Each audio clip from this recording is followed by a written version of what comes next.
Staying informed shouldn't feel like a chore, should it? Definitely not. So today, we're doing a deep dive into something really interesting, where tech and our values sort of collide. Yeah. The ethics of self-driving cars. Yeah. But we're moving past the abstract stuff. Right. We're looking at the surprising moral choices these cars might face day to day. We've got some analysis on this. Exactly.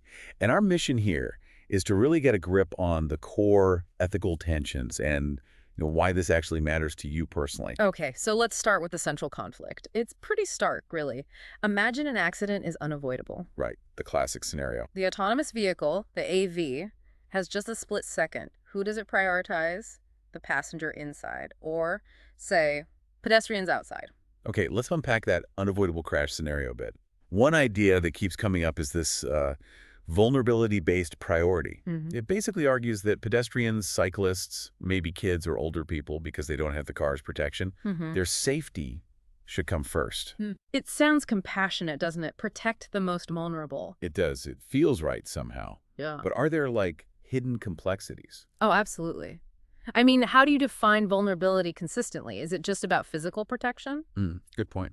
What about different vehicle types? Like, should a self-driving bus full of children operate differently, ethically speaking, than a single-occupant car?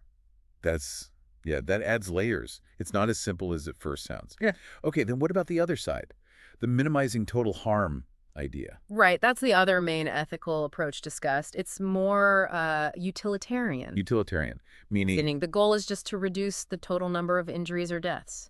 Even if, and this is the tough part, even if that means sacrificing the car's occupant to save, say, several pedestrians. Wow.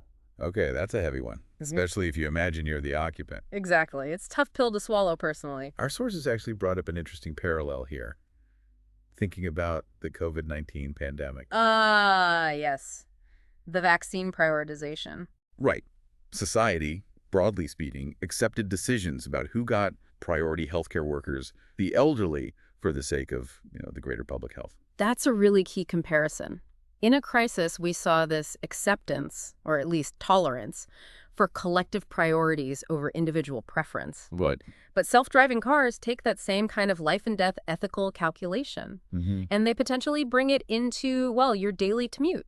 It shifts from a society-wide emergency footing to our personal expectations of safety every single day. And that really brings the question home for you, the listener, doesn't it? Oh. Would you actually trust, let alone buy a car that might be programmed to sacrifice you for the greater good? It perfectly highlights this friction point between the ethical design on paper and what people will actually accept. The algorithms might be logically sound, maybe even morally defensible to some. Right. But if the public doesn't get it or fundamentally disagrees with the ethics baked in, adoption is going to be a huge struggle. It needs to feel right on a gut level, too. So it's way beyond just coding challenges.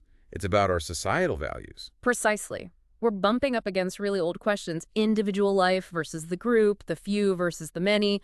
What does fairness even mean when a machine is making the call? It's forcing us to look at these deep human questions into this totally new technological context. That's it, exactly. These aren't new moral problems, but the context makes us confront them in, very novel and maybe uncomfortable ways. So, burling it down, the core tension is that clash between the collective good minimizing overall harm and our very human instinct for self-preservation for individual safety. That's the heart of it. Which leaves us with a final thought to chew on. Go on. Well, thinking about how we did accept certain collective sacrifices during crises like the pandemic, how should that influence the ethics we program into technology we use every day? What does our answer say about how we see personal risk evolving and maybe our responsibility to others as technology gets smarter?